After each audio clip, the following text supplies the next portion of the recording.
అందరికీ నమస్కారం అండి. నేను శ్యామల చింత. నేను బాగున్నాను, మీరు బాగున్నారని అనుకుంటున్నాను. రిషికేశ్ యాత్ర వెళ్ళామండి. హరిద్వార యాత్ర పెట్టాను కదా, ఇంకా చాలా ఉన్నాయన్నమాట. అవి ముందు ముందు పెడుతూ ఉంటాను. అలాగే రిషికేశ్ వచ్చాము. శివుడు గుడి అండి ఇది, నీలకంఠ మహాదేవ్ గుడి. నీలకంఠ మహాదేవ్ అంటున్నారన్నమాట. అక్కడ శివుడు అనమాట. ఆ శివలింగం కూడా చాలా వెరైటీగా ఉందండి. ఇలాగా ఒక వంకరగా ఉన్నట్టు, ఇటు క్రాస్గా అలా ఉందన్నమాట. మామూలుగా శివలింగాలు ఇలాగా పొడవుగా ఉండి కొంచెం ఇలా ఉంటాయి కదా, గోపురం ఇలా ఉన్నట్టు. అలా లేదు, కొంచెం వెరైటీగా ఉన్నాడు ఆయన. ఒక పక్కకి ఇలాగ కొంచెం ఎత్తుగా ఉన్నట్టు అలా ఉన్నాడనమాట. చిన్న విగ్రహము, చిన్న శివలింగం అనమాట. ఇది చాలా మహిమగల దేవుడు ఈయన. అదే ఇలాగ లోపలికి వెళ్ళామన్నమాట. ఇక్కడ ఒక చెట్టు ఉందండి, లోపలే ఉంచేసి పైన కట్టేశారు. మర్రి చెట్టు, చాలా పెద్ద చెట్టు. దీనికి అంతా పూజలు అవన్నీ చేసి ఉన్నాయన్నమాట. అక్కడ దండం పెట్టుకోమన్నారు. చాలా పురాతనమైన చెట్టు అంట. అందరూ దండం పెట్టుకుంటూ లోపలికి వెళ్తున్నారు అనమాట. ఇంకా అలా లోపలికి వెళ్ళాలి. లోపల వీడియోస్ తీనివ్వరు కదండి గర్భగుడిలో, అందుకని ఏం తీయలేదు. ఇంకా దర్శనం చేసుకుని ఇగో బయటకు వచ్చేసాము. ఈ గుడి మీద ఇంత ఇలాగా బొమ్మలు చెక్కేసి ఉన్నాయన్నమాట. అంటే పాల సముద్రాన్ని చిలికినప్పుడు అలాహలం వచ్చింది కదండి, ఆయన గర్లాన్ని మింగేశాడు కదా. ఆయన సేవించినప్పుడు ఆయన తట్టుకోలేకపోయారంట. ఆయన కూడా అంత శివుడే తట్టుకోలేకపోయారంట. తట్టుకోలేక ఈ కొండ మీదకి వచ్చేసి ఎన్నో వేల సంవత్సరాలు తపస్సు చేసుకుంటూ కూర్చుండిపోయారంట. అది కొంచెం ఆయనకి ఆ గరళం సేవించారు కదా, ఒక రకంగా అయిపోయారేమో మరి. అది తగ్గిన తర్వాత అప్పుడు మళ్ళీ వచ్చారంట. ఎన్నో వేల సంవత్సరాలు తపస్సు చేస్తూ ఇదే కొండ మీద కూర్చుని ఉండిపోయారంట ఆయన. అది ఇదనమాట స్థల పురాణము. ఇదే కొండ మీద శివుడు కూర్చుని తపస్సు చేసిన ప్లేస్ అనమాట. ఈ అంతా మొత్తం కొండలు అసలు చాలా బాగున్నాయి అనమాట. కేదార్నాథ్, బద్రీనాథ్లో ఎలా ఉంటాయి, ఇంకా అక్కడ మంచు పడుతూ ఉంటుంది, ఇక్కడ కొంచెం తక్కువ. అలాగే అనిపించింది అనమాట. అసలు చాలా పీస్ఫుల్గా, చాలా బాగుంది అసలు.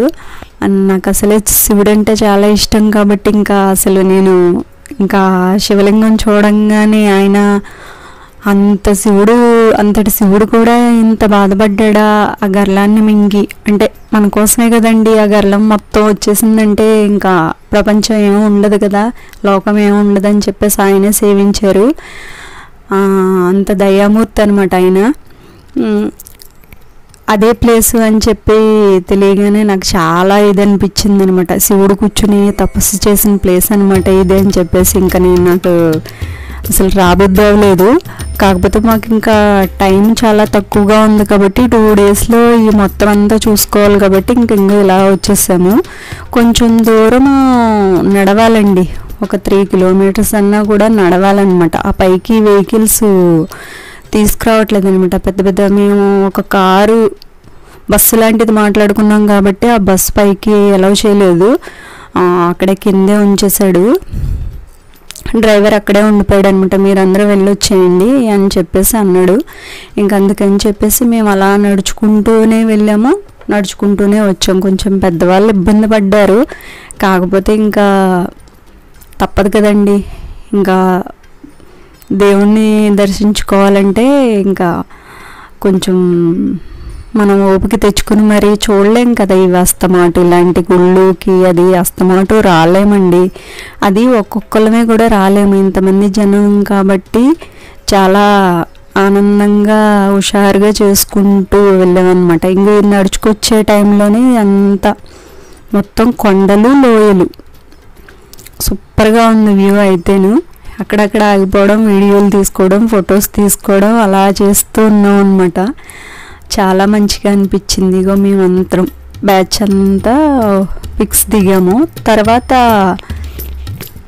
ఈవినింగ్ మొత్తం ఇక్కడ గంగానది ఉంటుంది. ఆ గంగానది దగ్గర దీపాలు ఇవన్నీ వదిలేమండి. వదిలి అక్కడ కూడా కొన్ని ఫొటోస్ అవన్నీ దిగామన్నమాట. అలాగే లోకల్లో ఉంటాయి కదండి, రిషికేశ్లో మొత్తం గుళ్ళు ఉంటాయి కదా, ఆ గుడులు కూడా అన్నీ చూసుకున్నాము. ఇక్కడ ప్రతి గుడిలోనూ కూడా దేవుళ్ళకి సూపర్గా తయారు చేస్తారనమాట. అంటే బట్టలు రకరకాల కలర్స్ తోటి బట్టలు కట్టేసి చాలా విచిత్రంగా అనిపించింది అనమాట. ఎల్లో కలర్ తోటి, పింక్ కలర్ తోటి. ఇప్పుడు కృష్ణుడు, రాధ వీళ్ళు ఉన్నారంటే అందరికీ బట్టలు కట్టేస్తారనమాట నీట్గా. అంటే ఇక్కడ అంటే మేము కాశీ వెళ్ళినప్పుడు కూడా ఇలాగే మొత్తం ఇటు సైడ్ అంతా ఇలాగే బాగా బట్టలు కడుతూ ఉంటారు అని అనుకున్నాము. దేవుళ్ళని అయితే మొత్తం బట్టలతోటి నింపేసి చాలా అందంగా తయారు చేస్తారనమాట.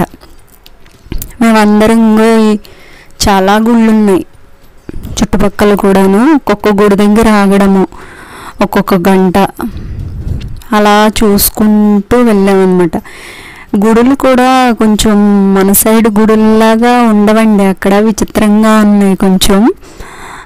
ఇంకా అవన్నీ కూడా చూసుకున్నాం అన్నమాట. కొంచెం వెరైటీగా అనిపించింది. అంటే మన గుళ్ళకి అక్కడికి కొంచెం చాలా డిఫరెన్స్ అనిపించింది. గుళ్ళే కాకుండా ఫుడ్ కూడా కొంచెం డిఫరెంట్గానే ఉంది. అలాగే ఇగో ఇలా లోపలికి వెళ్ళాము. ఇక్కడ వినాయకుడు పెద్ద పెద్ద, బయటేమో పెద్ద పెద్ద విగ్రహాలు ఉంటాయి, లోపల చాలా చిన్న చిన్న విగ్రహాలు ఉంటాయి అన్నమాట. ఇక్కడ జ్యోతిర్లింగాలు అన్నీ ఇలాగా పెట్టారనమాట. మొత్తం ఇలా అద్దాల దాంట్లో జ్యోతిర్లింగాలన్నీ ఒకటే చోట ఉండేటట్టుగా పెట్టారు. ఇవి కూడా ఇలా చూసుకుంటూ ఎక్కడ చూసినా శివలింగాలే కనబడుతున్నట్టు అనిపించాయి అన్నమాట. ఇంకా వీడియోస్ తీసుకుంటూ, ఫొటోస్ తీసుకుంటూ, దండం పెట్టుకుంటూ మొత్తానికైతే అలా వేరే గుడి, చాలా గుళ్ళకి కూడా వెళ్ళాము. ఇగో ఇక్కడ కింద నుంచి పై వరకు ఉందన్నమాట. ఈ శివలింగం చూస్తే నాకు ద్రాక్షారామం గుర్తొచ్చిందండి. మనకి ద్రాక్షారామంలో కూడా మా దగ్గర ఇలాగే ఉంటుందన్నమాట. ఇదేనండి మా రిషికేశ్ యాత్ర.